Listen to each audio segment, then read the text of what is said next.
What is a better long-term investment? Investing in your home or investing in the stock market? Let's break it down today. Today's episode is brought to you by Security Financial Management. Welcome back to Best Advice Podcast, guys. I'm your host, Rob Lovaglio, here as always with certified financial planner and Austen Jacks, aka the Fats. Good to be back. Good to be back. Austin, congrats. To you as well, Heather. We are all very excited. Thank you. Big weekend. Big weekend. Big Memorial Day weekend. Yeah. Super exciting stuff. So today we are talking about a common question we get all the time in here, right? Like, is it more beneficial to invest in your property or to put that money away for your retirement? Austin, can you kind of take that away from me? Absolutely. I mean, one of the things that we hear from people a lot is, their home as kind of, an asset as it pertains to their net worth. And it is absolutely an asset for your net worth. But one of the questions we get is, should we add more money, pay down our mortgage, invest in our home, or should we be using those dollars to invest in the stock market? How does that play out for your financial plan, and how does that affect people's overall retirement picture? Those are kind of the two biggest assets for your retirement, right? So it becomes a big question on how to leverage each. Absolutely. I mean, majority of Americans, their largest asset is their home. That's where a lot of their net worth is tied up. And that's what we were talking about earlier, is that some people tend to be, house rich, but cash poor, or house rich, retirement poor. Mm-hmm. And what that means is, hey, I've got a lot of equity in my home. I've got this large asset. The value of the home is X amount. I've got a certain amount of equity in it, depending on if you're still carrying a mortgage or if you have it paid off. And that's absolutely a piece of someone's net worth. It is a good investment. However, when it comes to liquidity and funding a retirement, mm-hmm. that's where it gets a little bit trickier to use that to kind of fund those retirement pieces. Because the average Joe, like for myself, I think of mortgage or a house investment as all I have is my mortgage, right? Right. So I pay my mortgage and that's my expenses or my overhead. Sure. Yeah. What does that actually look like when you break it down? I mean, there's things that people don't factor in, right? Like, what are the annual maintenance costs of the house? Mm-hmm. Things go wrong with the house. When you own it, you're on the hook for it, right? Yeah. Depending on where you live, how old the house is, that could be anywhere from 1% to 5% of the house per year, sometimes even more in a tough year where you need a new roof and stuff like that. So I think from a pure investment standpoint, when people say, hey, I bought a house for X and sold it for Y, mm-hmm. I made this much money. It's like, well, you forgot about the maintenance costs that you paid along the way. The expenses. You forgot about the insurance that you've paid on the house and stuff like that. So it's not as black and white as bought it for X, sold it for Y, here's my return.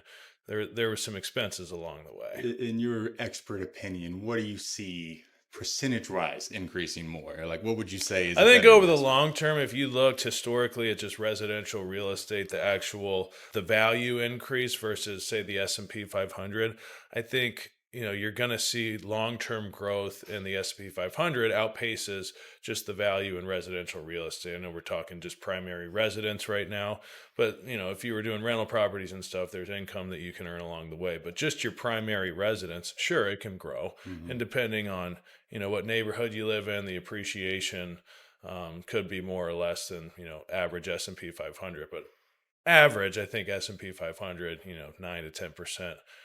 Per year over the long term outpaces residential, which I think, depending on what metrics you look at, you're looking at probably more in the 5 to 7% range. Mm-hmm. And again, it's everyone's situation is different. If you're seeing your house as this asset that you're going to downsize and get some liquidity from the home when you retire, great.